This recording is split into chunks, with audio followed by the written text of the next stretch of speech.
This meeting is being recorded. Então, bom dia a todos. Vamos dar início a mais uma discussão de caso clínico. A gente vai começar pelo Lucas, né, Lucas? Isso. Então, pode ir lá, o anfitrião está com você aí. Boa apresentação. Legal.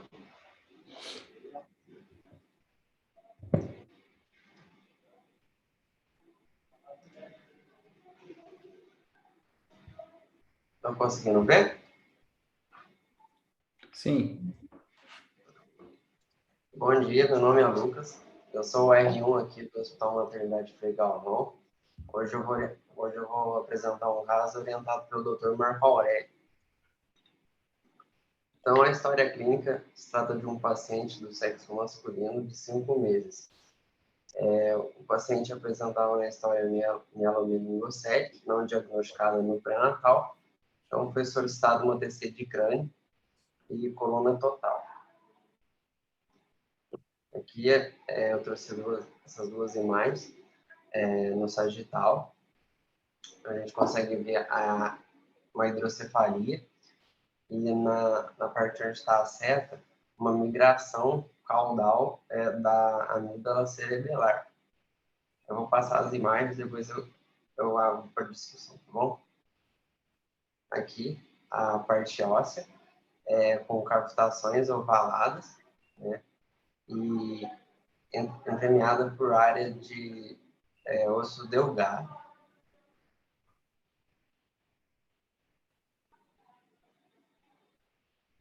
E aqui nessa outra imagem, a não fusão do arco posterior, que se estende do corpo vertebral de L3 a S5.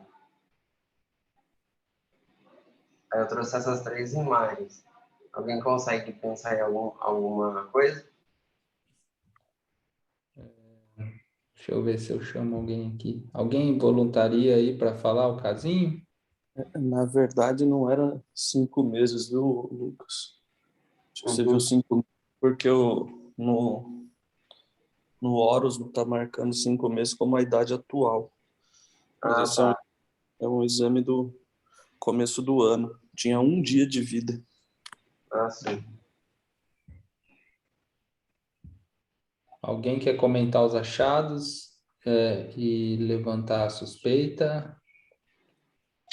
Tomás, posso estar errada, mas parece que eu não vejo bem corpo caloso aí, né? Isso, nesses cortes deu essa impressão. Mas, Uma genesia, não sei. isso, pode ser que tenha também, só que o principal, Hipertensão. o achado principal são outros, assim, mais relevantes. Na verdade, é uma síndrome, né?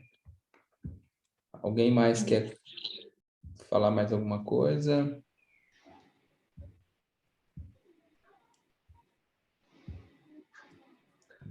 Bom, eu vou... Eu não sei Fala. o nome da síndrome, tá? Certo. Mas o que eu vejo aí de achado é a parte da fisiopatologia da mielomeningocele, né? Então, tem uma não fusão, né, ali de L3 a S5, ali vai ter uma descontinuidade óssea e provavelmente, se tivesse uma toma ali naquela região, né, mostraria provavelmente uma descontinuidade de pele e fazendo a saída ali né, a mielocele, né, na verdade, né? E aí, o que acontece com isso? Diminui a pressão aí embaixo e faz as estruturas cranianas migrarem inferior.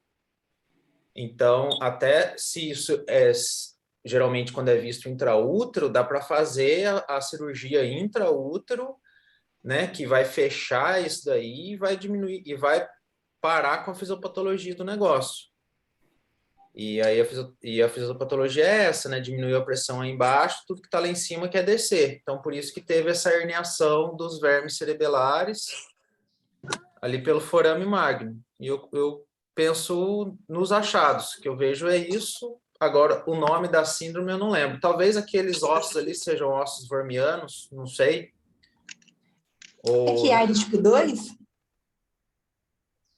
Chiari Para mim, tipo que era 2. tipo 2 também. Perfeito. Isso. A fisiopatologia é essa mesmo, o que o Marcos falou. O problema é uma malformação, né, do fechamento do tubo neural, né? Então, o fechamento da coluna leva uma diferença de pressão, o cérebro hernia para o canal, né? Isso aí dá um Chiari tipo 2, né? Se eu tivesse só alteração do crânio, aquela apresentação que teve no crânio, sem a mielomeningocele, é o Chiari 1. Com a meningocele é um Chiari 2. E eu não conhecia o caso, não, tá sendo novo aí para mim. E eu acho que o regime hipertensivo, né, crônico, causa essas craniolacunas.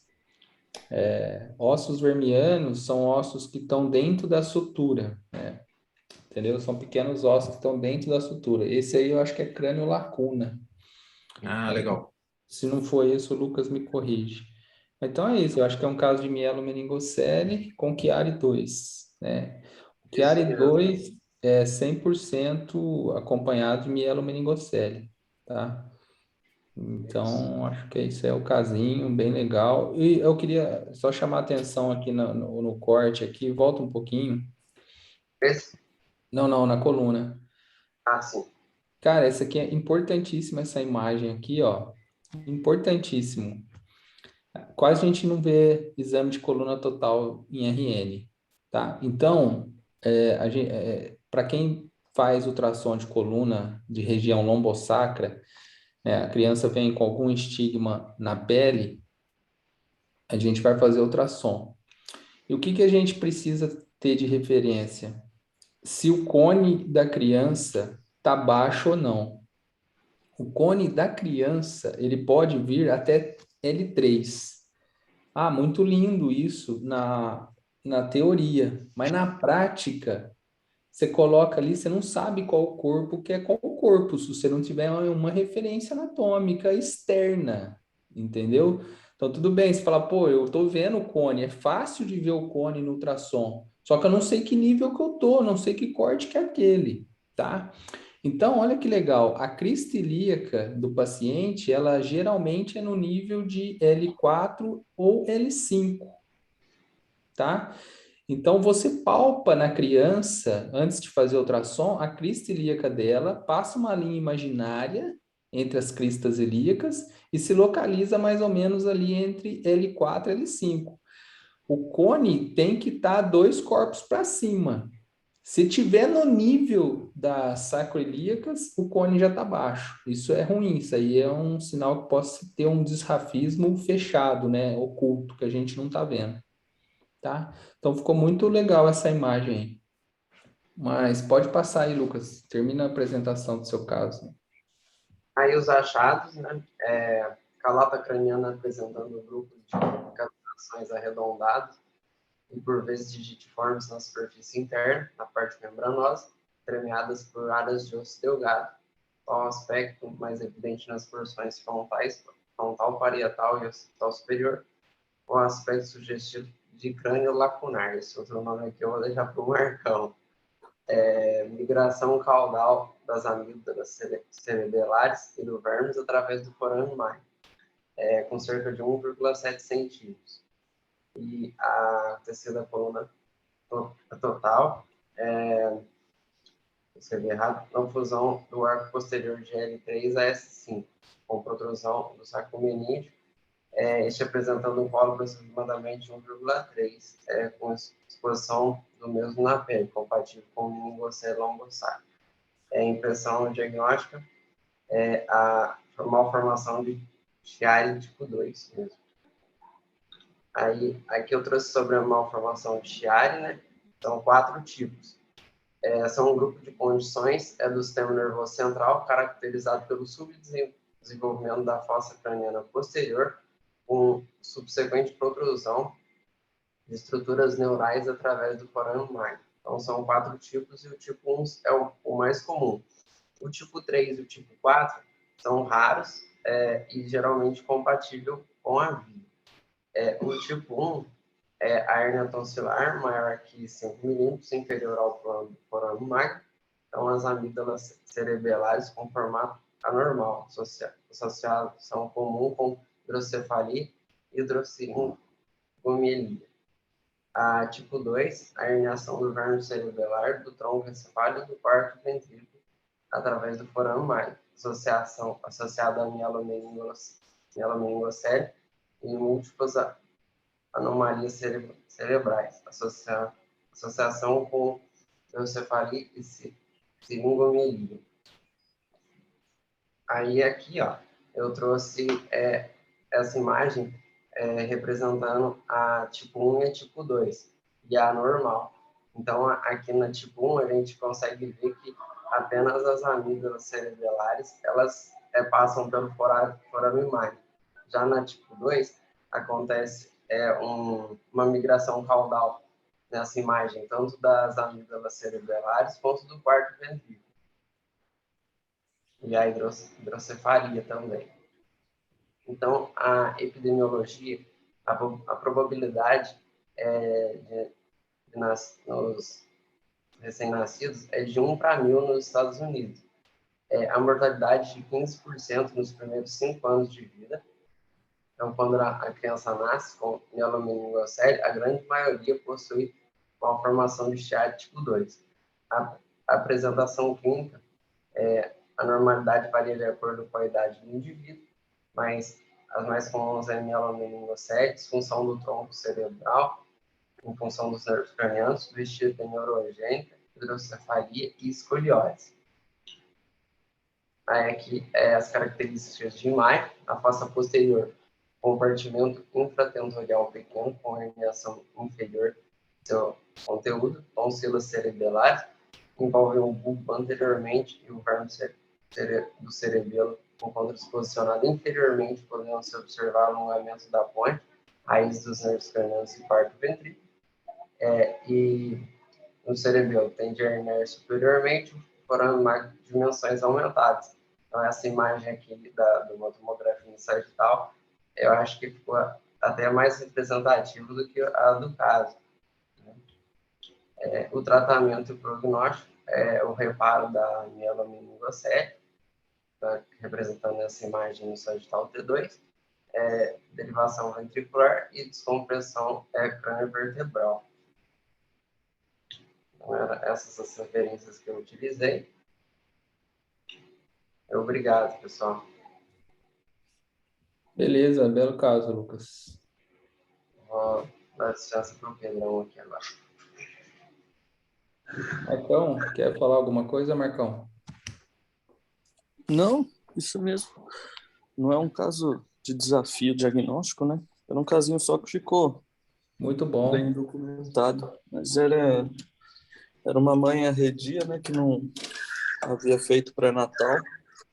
Foi para o hospital só no momento de dar a luz. Aham. E aí o diagnóstico foi feito na sala de parto.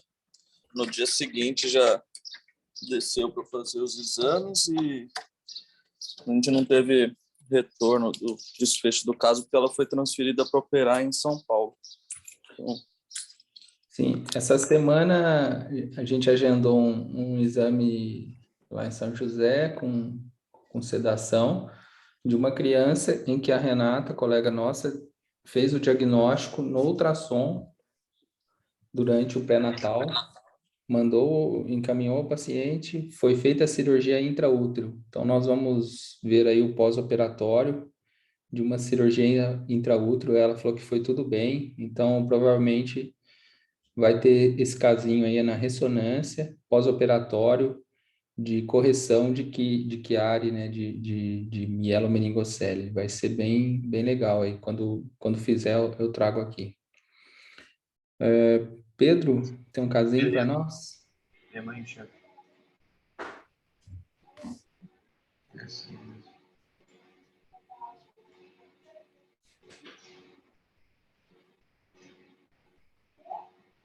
Um bom dia a todos, meu nome é Pedro, sou residente aqui do Hospital Maternidade Frei Galvão. Trouxe um casinho hoje orientado pelo Dr. Matheus. Nosso caso é uma paciente de sexo feminino, tinha 4 anos de idade. O paciente veio por causa de dor no quadrante inferior direito do abdômen. O paciente não conseguia estender a perna devido ao quadro de dor.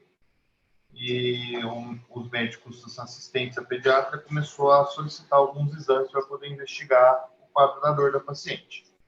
Primeiro foi feita uma tomografia de abdômen total na paciente, andar superior do abdômen sem nenhuma alterações evidentes, vesícula normal, rins não tinha cálculo, não tinha nada demais, tinha um pouquinho de coprostase, bexiga boa, o apêndice era parcialmente visível, mas dentro da normalidade. Então não foi encontrada nenhuma alteração significativa no método. A paciente ainda continuava com dor, e o pessoal da pediatria, na tentativa de continuar investigando alguma possibilidade, pediu um ultrassom de abdômen total. E também veio sem novidades, as estruturas abdominais sem nenhuma alteração. Durante o exame físico, na hora que o Dr. Matheus estava fazendo o ultrassom do abdômen, na verdade, ele notou que a dor da paciente não era propriamente dita da região abdominal. Parecia que a paciente não estendia a perna por dor na perna, ali na região do quadril, e não realmente no abdômen.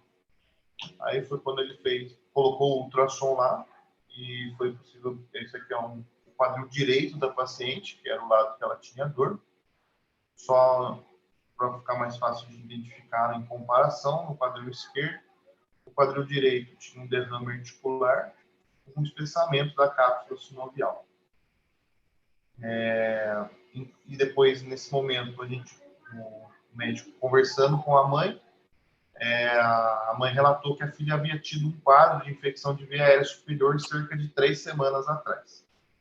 Então, a gente levantou a possibilidade de ser uma sinovite, e eu trouxe um pouquinho para discutir sobre sinovite transitória do quadril, que é uma afecção benigna, autolimitada, que representa cerca de 90% dos casos de dor no quadril de criança. Mais das metades do caso tem um antecedente de infecção de via aérea de trato respiratório superior, podendo variar de cerca de 2 a 3 semanas a partir do início dos sintomas. E alguns casos podem ser decorrentes a trauma leve também. Normalmente, a faixa etária que mais é acometida é de 3 a 8 anos, mas você pode ver esse quadro de sinovite transitória desde 18 meses de vida até os 13 anos de idade. Normalmente, o quadro clínico, a febre, normalmente não está presente, mas quando presente, ela é baixa. O paciente tem uma dor à movimentação. O quadro laboratorial, na grande maioria das vezes, é normal. O paciente não tem alteração. Quando tem alguma alteração, aparecem umas alterações inespecíficas de processo inflamatório leve, como leve e discreto aumento de VHS ou PCR. E na maioria dos casos, a resolução ocorre em até 2 semanas. No ultrassom, a gente pode evidenciar um derrame articular, ele pode ser anecogênico ou até mesmo com leve debris, e a gente tem um espessamento da cápsula sinovial.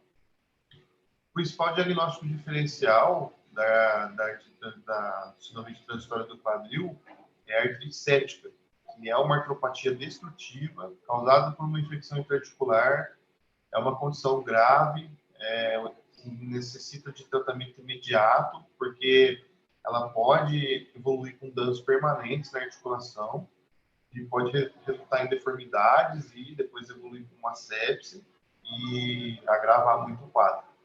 Então, é muito importante, principalmente o médico que está na assistência, fazer essa diferenciação. Existe até um fluxogramazinho em que você pode te orientar a conduta do que é mais provável que seja uma artrite séptica ou só uma sinovite transitória. Como a artrite séptica é um quadro mais agravado, o paciente tem uma infecção, então ele vai ter mais alterações no exame físico, como febre, mais importante, diferente da sinovite transitória, que na maioria das vezes não tem, quando tem é branda, e alteração laboratorial mais importante, inclusive com aumento de leucócitos. Se você tiver uma pontuação 0 nesses itens, a chance de ser uma sinovite transitória é bem importante, mas se você tiver uma pontuação maior ou igual a 4, ou às vezes igual a 4, e no ultrassom já tiver um derrame articular, os estudos indicam que é melhor fazer a punção, ver realmente se aquilo é um líquido estéril ou se tem uma bacterioscopia positiva, porque não pode atrasar o uso de antibiótico na artrite séptica do paciente. Essas aqui foram as literaturas que eu utilizei para fazer a aulinha. E obrigado a todos. Excelente caso. Mate, você fez exame físico no paciente? Pois é, né? Ultrassom tem que fazer. Ultrassom é um novo exame físico. Ô Pedro, Exatamente. essa foto que você trouxe do quadril foi do dia do exame do ultrassom do abdômen ou foi do dia seguinte? Quando a gente fez o quadril. Beleza. Porque essa paciente, ela fez ATC de abdômen, SP de apendicite. E aí o apêndice foi visto, parcialmente visto, mas no laudo ficou bem descrito que ali na região seco-apendicular não tinha nada que justificasse uma apendicite. E aí foi pedido ultrassom para que a pessoa queria que a gente visse o apêndice inteiro. Enfim, só que durante o exame, a paciente, em momento algum, ela conseguia esticar a perna. Ela ficava com a perna só dobrada e muito chorosa, enfim. Aí eu resolvi, durante o ultrassom de abdômen, complementar com a sonda linear, e aí foi batata, né? Daí eu vi a alteração, descrevi no laudo do abdômen, né? E descrevi lá embaixo, foi feita análise complementar, Aí no dia seguinte pediram ultrassom de quadril.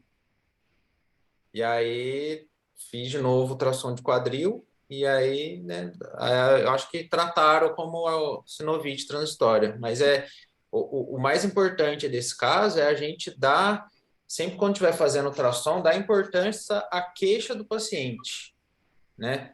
Principalmente a queixa do paciente, mesmo que você não saiba o exame físico, mesmo que você não reconheça, não sabe que nunca viu falar em sinovite transitória do quadril, é nítido que a dor não era ali de abdômen, era uma dor de quadril, né? Podia ser uma psoite? Podia ser uma psoite também, mas aí o quadro seria mais grave, outras coisas. Então, a importância desse caso é mais no sentido de sempre, né, principalmente no ultrassom, que a gente tem essa oportunidade de ter a relação médico-paciente ali, investigar, né, ajudar no diagnóstico em si, né, não ser só um fotógrafo ali de estruturas, né, então isso é importante. Perfeito, Mate, muito bom. Parabéns aí pela condução. O Pedro trouxe até uma revisão clínica que eu achei muito importante, porque você vê que eu acho que não é de conhecimento nem talvez de quem está atendendo porta, né? Não sei se é pediatra, ortopedista, clínico geral que atendeu a criança, mas realmente não é uma patologia muito conhecida no meio médico, né? E quando vem com essa hipótese, eu já peguei exame, cara, é um transtorno, assim, sabe? Porque a mãe, o pai, às vezes até o pediatra, ele tá nervoso, ele tá ali do seu lado. Porque a criança para de andar, cara, não teve trauma. Eles ficam pensando, juro, se a criança foi agredida, eles não estão sabendo. Se é um problema de medula, que a criança não vai mais andar, sabe? É bem chata a situação. Assim, às vezes, você não pode torcer no plantão, você não pode torcer o nariz falando que você não faz quadril, né, cara? Porque é tão simples, você só vai contar lá pro doutor se tem derrame articular ou não. Então, assim, na curva de aprendizado aí, se não viu nenhum, chama um conhecido aí, uma criança, põe no ultrassom, olha como é que é o quadril normal, para quando tiver um derraminho, você só detectar ali para ficar um pouco mais seguro, para não ter que recusar um tipo de exame desse, né? Que vai ajudar bastante o paciente. E talvez até a patologia seja nova e amedronte não é nova, né? O conhecimento não é tão difundido, que eu pediram para mim no plantão dessa paciente a bacia, a tomografia da bacia desse paciente aí, por conta disso. Aí não dei lá, tinha um derrame articular, ponto. Então, assim, você vê que o caso está desde o início, não está sendo aquela condução é, muito bem refinada, né? Mas é isso. Assim, também uma dica, para poder ver o derrame no quadril, o paciente em decúbito dorsal, você vai com o transdutor na frente, não do lado. Então, o transdutor, ele vai ter que ser visto assim, a gente vai ver a cápsula, né? A cápsula articular, porque o que acontece? Ô Pedro, você consegue voltar lá no ultrassom? Porque o que acontece? A gente vai ver no ultrassom uma estrutura hipoecóica. Mostra aí. Uma estrutura hipoecóica que, na verdade, é a cartilagem da cabeça femoral. Então, a gente não pode confundir a cartilagem com o derrame, né? E aí o derrame ele vai ser visto quando a cápsula articular ela vem e vai se inserir mais abaixo ali.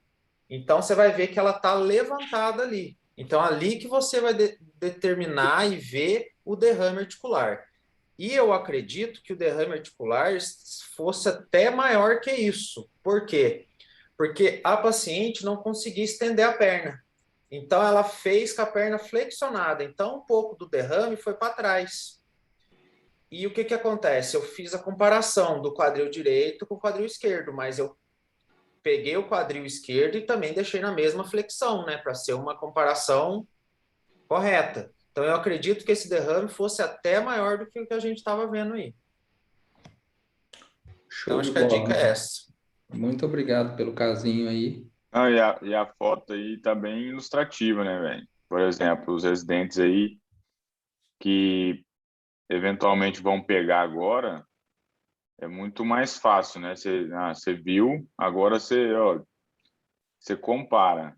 Você vê que no esquerdo ali, ó, tem uma partezinha anecóica ali, é a cartilagem, né?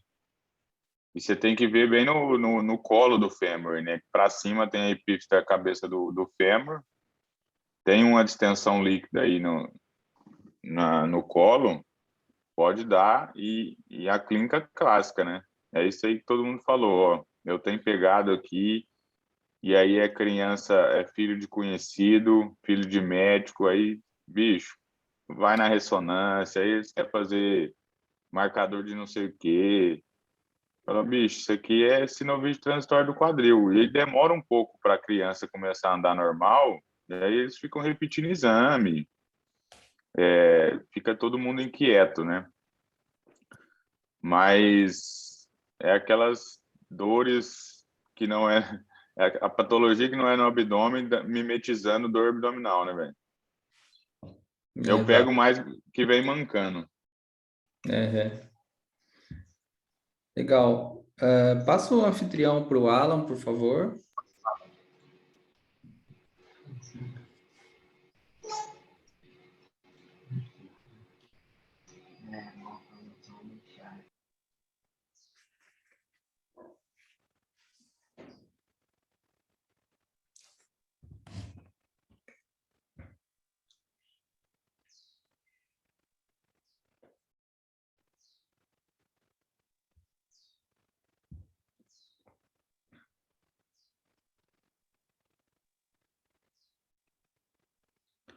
Só ligar seu microfone, Alan.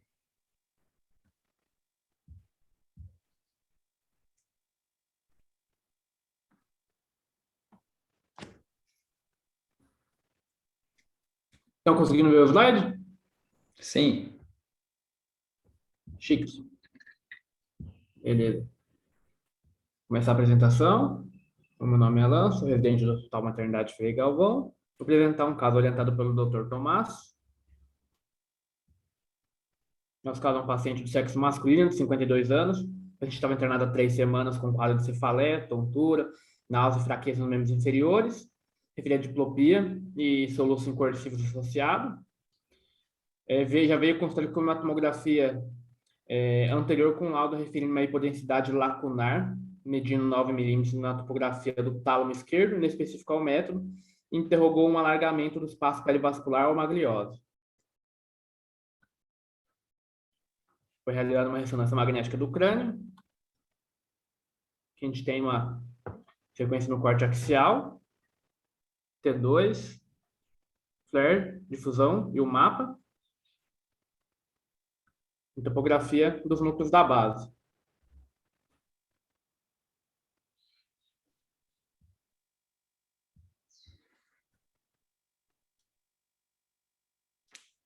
Aqui num corte um pouco mais abaixo, mesma linha de sequência, mas a topografia do bulbo.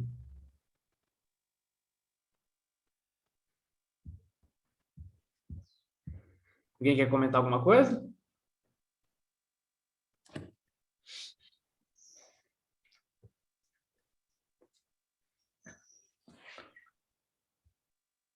E aí, alguém quer sugerir alguma coisa?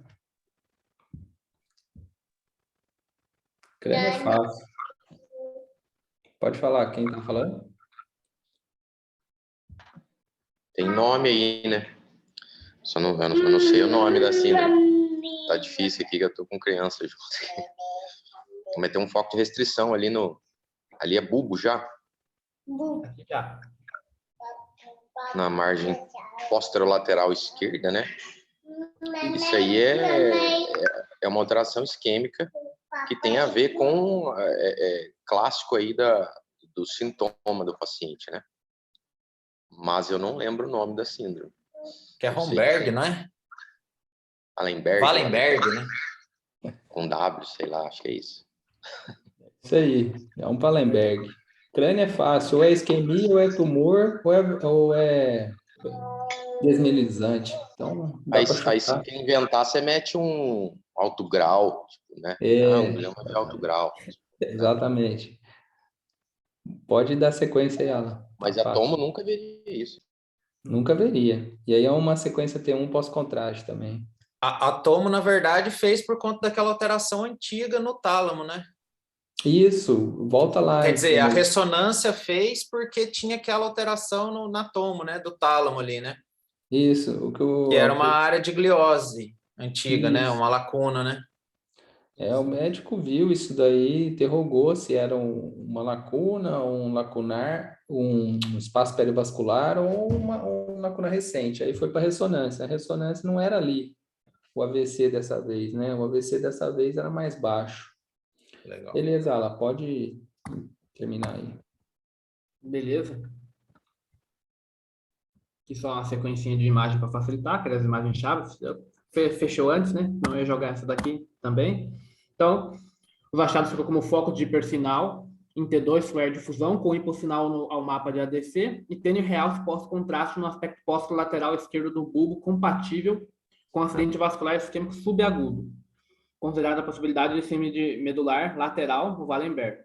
Lacunas isquêmicas antigas no tálamo e hipotâmio à esquerda, tem como na ponte e no hemisfério cerebelares sequelares, e os focos de hipersinal em T2 e flare na substância branca periventricular e subcortical de ambos os hemisférios cerebrais, por vezes coalescente, sem caráter expansiva ou difusão restrita. E na impressão ficou como foco de alteração do sinal no aspecto posterolateral esquerdo do bulbo, compatível com o acidente vascular isquêmico subagudo e considerar a possibilidade da síndrome.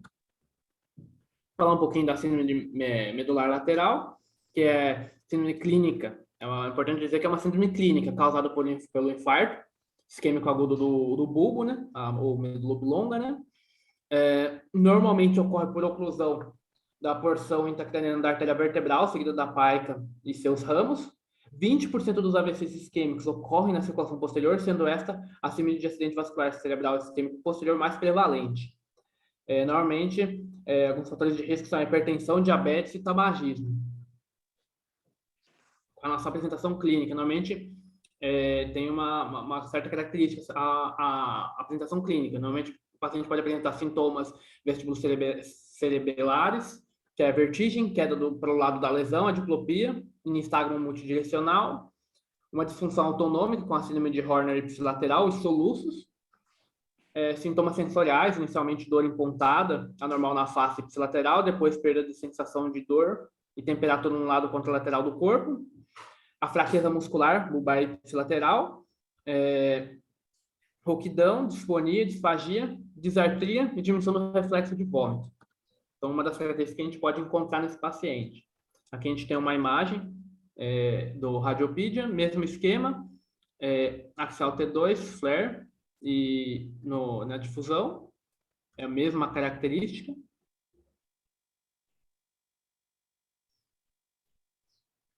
E o que é importante? A síndrome medular lateral, como novamente já foi citado antes, mas que é importante a gente deixar assim, bem fundamentado aqui. Ela é causada mais comumente por oclusão atriotrombótica, como eu falei anteriormente, da artéria vertebral, da artéria cerebral inferior posterior ou das artérias medulares. Pode ser por embolia cerebral, dissecção da artéria vertebral e também em alguns casos de artéria vertebral hipoplásica. Mais ou menos isso que eu queria trazer para vocês. Algo que a gente ia citar, a diferença para citar o caso, a gente pensar em processo químico subagudo, é o fato do realce, que a gente tem no pós-contraste, que ele ajuda a gente a pensar que já faz mais de uma semana que iniciou o processo isquêmico. Então, ajuda a gente, por isso que aquela imagem final do contraste é importante. Perfeito, Alan. Acrescentar aqui, só reforçar que eu acho que pode cair em prova para vocês é o seguinte, é síndrome medular lateral, tá? Toda vez que eu tiver uma alteração na medula que pegar só a metade da medula, isso é muito característico. Eu vou ter alteração sensitivo-motora daquele lado e perda de sensação térmica e álgica do lado contralateral. Tá? Então, isso é muito específico de síndrome medular lateral, ou Brawl-Sequard, é um epônimo, tá? Esse aí, como é um AVC lá alto, ele não chama Brawl-Sequard, né? Não chama síndrome medular lateral, igual ocorre na medula espinhal mesmo, tá? Mas a característica clínica é a mesma. Então, se pegou metade da medula, do lado afetado eu tenho perda da sensibilidade e motora, e o contralateral eu tenho perda da sensação termoálgica, tá? É uma característica do Wallenberg também, ele vai ter essa sensação do outro lado da face, sem dor e sem sensação térmica, tá? É uma característica clínica aí. Show de bola, Alan. Mate, passa o anfitrião para o Mate. O Mate vai mostrar um casinho dele.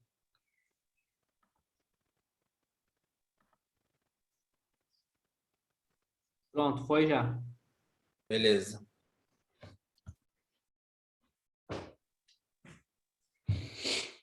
Vocês estão vendo minha tela? Sim. TC de crânio, certo?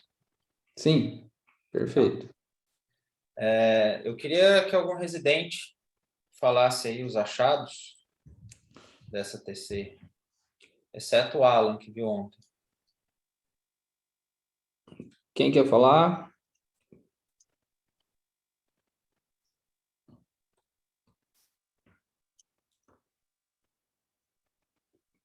Lisiane quer falar. Ela mandou inbox aqui. Vai lá, Liz. Você que tá de neuro aí. Tá. De achado não muito relevante, né? Tem umas calcificações aí de foice, de plexo coroide. Agora, ali no lobo frontal, tem uma hipodensidade, principalmente à direita. Você quer com ou sem história? Ai, com história, por favor. Tá.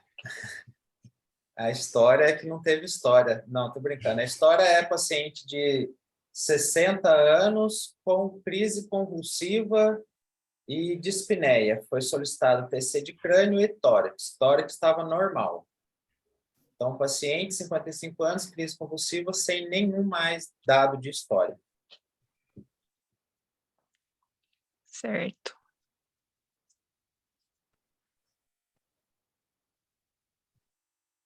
Se quiser que eu suba, que eu desça, vai me falando aí.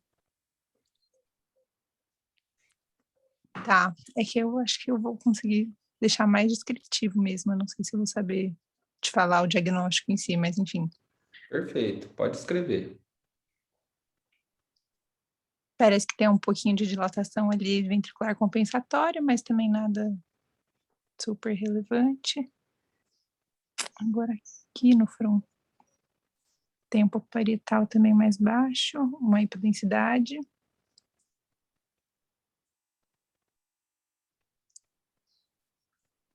Tomás, acho que o que eu vejo Quer a é janela isso. óssea? Quer a janela óssea? Quero.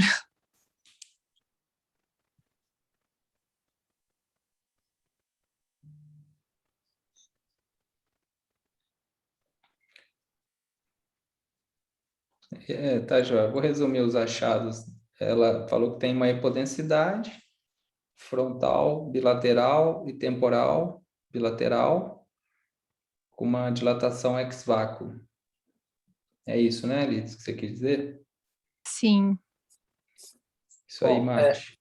eu trouxe esse caso mais porque é o seguinte, muitas vezes, ou na grande maioria das vezes, a gente não tem história. Mas, às vezes, com os achados tomográficos, a gente consegue contar uma história, né? Então, aqui, nesse caso, o paciente, ele provavelmente tem crise convulsiva por conta dessa área aqui no temporal, né? Geralmente, as crises convulsivas, na grande maioria das vezes, tem um epicentro, um centro epileptogênico, geralmente na lobo temporal. Mas o que eu trouxe principalmente desse caso, e que eu achei interessante, é o seguinte, é que ele tem essa área de gliose / encefalomalácia, né, comprometendo aqui o aspecto anterior dos lobos temporais, principalmente a direita, e o aspecto fronto-basal bilateral. Bom, o laudo teórico e um cisto porencefálico aqui. Então, assim, teoricamente, o laudo termina aqui, é uma área de gliose, ponto.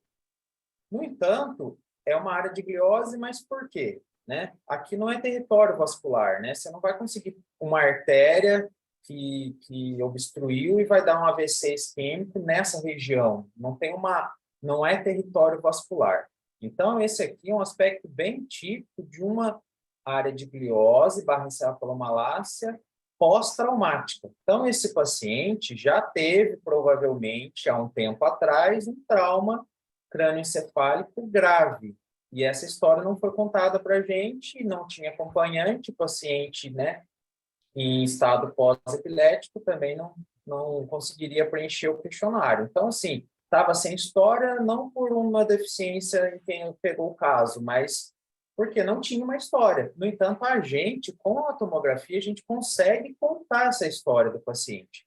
Então, a gente consegue no laudo falar que é uma área de gliose / encefalomalácia, né, provavelmente pós-traumática, com a área aqui com aqui um cisto porencefálico, que é uma área de gliose, junto aqui do corno anterior do ventrículo lateral direito, né, com uma ectasia por compensatória.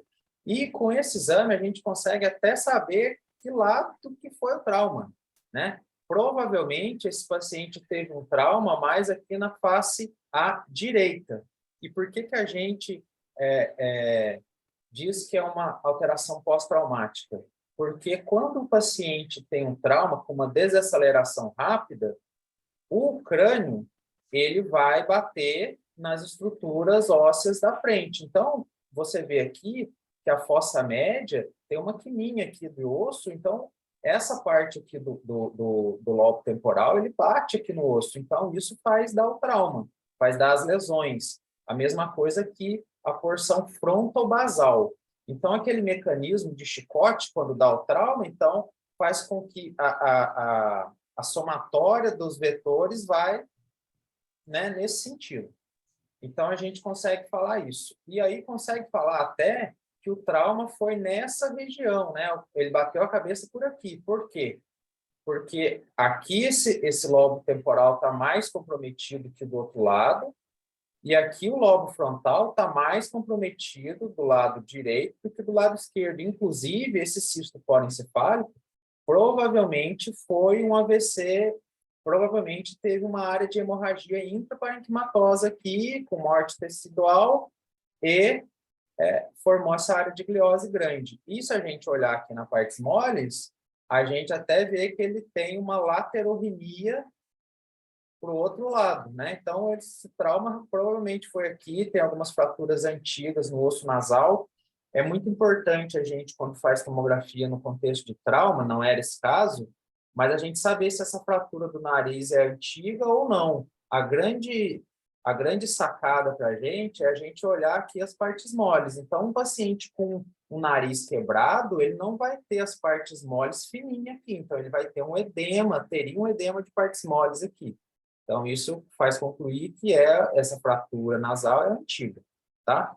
Então, é isso que eu quis trazer desse caso, e coincidentemente, esse foi o exame seguinte era esse outro exame aqui.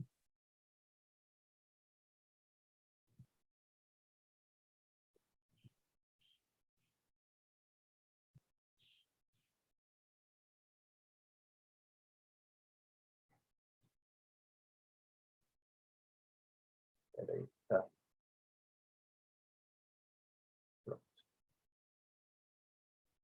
E aí, aqui sim, é um paciente de 39 anos no contexto pós-traumático, tá? Então, esse paciente tinha informação que tinha tido trauma. Então, só descrevendo aqui rapidinho, né? Esse paciente tinha um aumento das partes moles aqui extracraniana, né?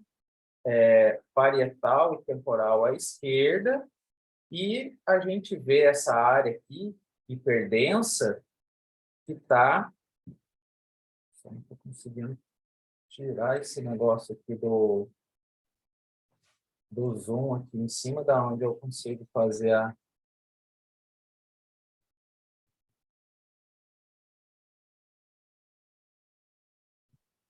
Eu não vou conseguir ter acesso aqui, porque a tabelinha do zoom está em cima da onde eu faço a reconstrução.